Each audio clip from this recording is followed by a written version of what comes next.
¿Por qué la detención de Álvaro Uribe Vélez es histórica y qué significado tiene dentro de la historia del conflicto armado en Colombia? Vamos por partes. ¿Quién dijo que por ser jóvenes no podemos opinar acerca de lo que hizo las FARC o lo que hizo Uribe antes y durante sus periodos presidenciales? Porque supuestamente lo desconocemos. Pero bueno, ya que tenemos las clases de sociales tan fresquitas, vamos a recordar lo que es el Estado, y en este caso lo que es el Estado de Derecho en Colombia. Decimos orgullosos que vivimos en una democracia, y no en cualquiera, en la democracia más sólida de América Latina. Entonces, ¿por qué cuando se toman decisiones como las que tomó la Corte Suprema de Justicia con un funcionario público, en este caso el expresidente Álvaro Uribe Vélez, generamos tanta controversia? El Estado cuenta con cuatro elementos que lo constituyen. Hablamos del territorio, de una población, de un gobierno y de una soberanía. La soberanía que le permite ejercer su poder y control dentro de su territorio y asimismo respetar la soberanía de las demás repúblicas. Ahora, si usted como ciudadano se siente indignado por la medida de aseguramiento tomada al expresidente Álvaro Uribe Vélez y también se disgusta por la llamada impunidad a los exguerrilleros de las FARC por ser criminales, terroristas, narcotraficantes, ¿cuál es la necesidad de comparar a su líder político y a su ejemplo con este grupo de criminales que tanto repudia? Acá tenemos que recurrir a la memoria.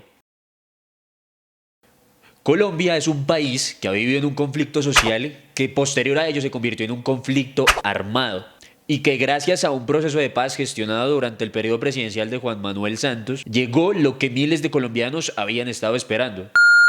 En especial aquellos que en esos territorios tan marginales vivieron la guerra en carne propia. Los actores del conflicto, claro, las FARC son protagonistas de este conflicto armado. Pero a ellos se le suman otros grupos y otros actores que hacen parte de este proceso y de este periodo histórico y tan doloroso para nuestro país. Dentro de la historia de las FARC-EP, y no solo de las FARC, sino de las guerrillas en general, podemos hablar de tres etapas históricas. La primera, en su fundación en los años 60 y los enlaces territoriales con poblaciones que se encontraban en condición de abandono por parte del Estado. La segunda, en los años 80, cuando el objetivo era la toma del poder y lo hicieron a través de las armas y la violencia, pero también con un brazo político muy serio. Brazo político que fue aniquilado. Y la tercera, tras la constituyente del 91, donde se buscaba el colapso del Estado y de las élites políticas y económicas a través de las armas. Ahora, en una contraparte se encuentra la historia del paramilitarismo en el país. En el contexto de la Guerra Fría en los años 60 y 70, el Estado colombiano, que luego de la violencia bipartidista decide formar el Frente Nacional y le brinda ciertas libertades y autonomías a las fuerzas militares para garantizar el orden público. Esta política no solo se presentó en Colombia, sino que era una tendencia en toda Latinoamérica y tenía como fin enfrentar la ideología comunista que mucha fuerza estaba tomando en este sector del planeta. El Estatuto de Seguridad de Julio César Turbay le brindó atribuciones a las fuerzas militares, atribuciones que se prestaron para abusos y generaron un incentivo para las primeras violaciones de derechos humanos por parte del Estado.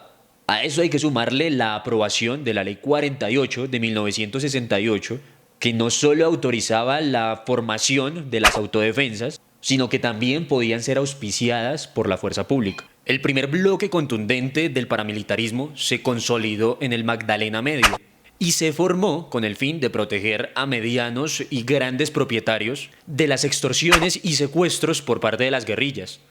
Sin embargo, estos grupos fueron apoyados por empresarios, políticos y narcotraficantes que en sus objetivos, además de defenderse, buscaban la aniquilación de las FARC. Habían dos sectores del paramilitarismo. El primero, que mantenía las políticas de exterminio hacia la izquierda en el país, y el segundo, que se dedicó a delinquir, teniendo en cuenta que su brazo financiador seguía siendo el narcotráfico. Un ejemplo de esto es la consolidación del grupo liderado por Carlos Castaño, que en disputa contra las guerrillas se tomó el control del Urabá antioqueño por las rutas del narcotráfico que también tenían los guerrilleros y por los cultivos de coca. Finalmente, el paramilitarismo se tomó el control de ese sector y ese modelo se replicó en otros sectores y regiones del país.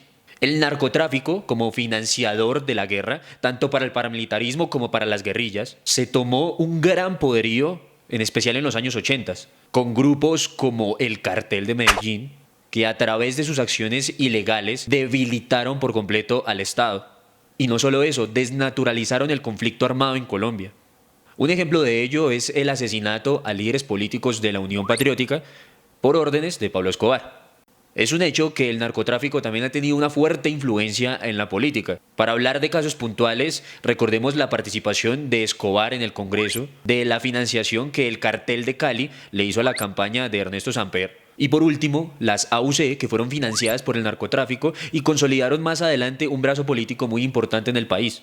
Sin embargo, en el contexto de la Constituyente del 91, que sería histórica por la democratización que prometía, las élites económicas en algunos sectores del país y narcotraficantes decidieron defender sus riquezas y seguir en la lucha contra las fuerzas subversivas en el país.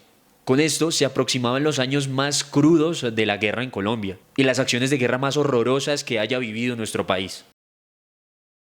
Bueno, ahora sí hablemos del proyecto Álvaro Uribe Vélez y lo que significa esta detención.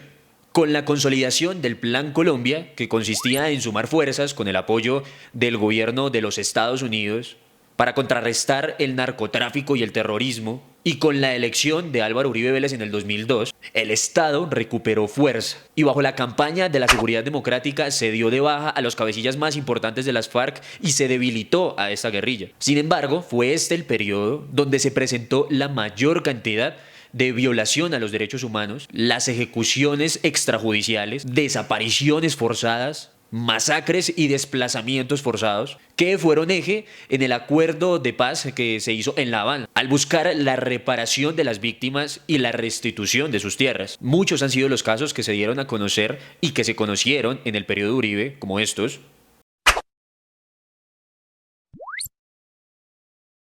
y que lo convirtieron a él en el foco de investigaciones y amplias demandas en los últimos años.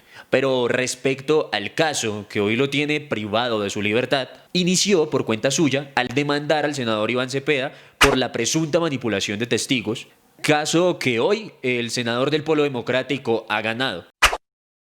¿Recuerdan cuando hablábamos del narcotráfico y su influencia en la política? Pues el hoy presidente de la República, Iván Duque, también está relacionado a uno de estos casos, por la presunta financiación de su campaña por parte del narcotraficante alias Ñeñe Hernández. Y para nadie es un secreto que es gracias al uribismo que es él quien hoy nos gobierna.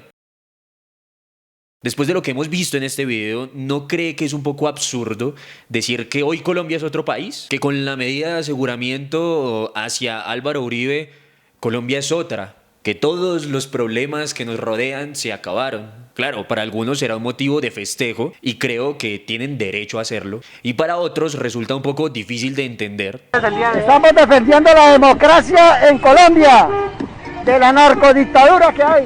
Pero esto es lo que hoy está pasando. Además, no podemos desconocer la fuerza política que tiene el uribismo todavía en el país y que es un hecho que muchos de los funcionarios que han rodeado a Álvaro Uribe en su carrera política hoy están presos y tienen muchas investigaciones detrás. No creo que sea porque habían estado vendiendo empanadas, por ejemplo. Este es un momento para hacer un pare y recurrir a la frase típica: votemos bien, o por lo menos votemos. Recuerde seguirnos en todas nuestras redes sociales como @OpenHistories y vincularse a todos nuestros formatos en www.openmedios.com. Recuerde, esto es Open Histories, contando historias para la historia.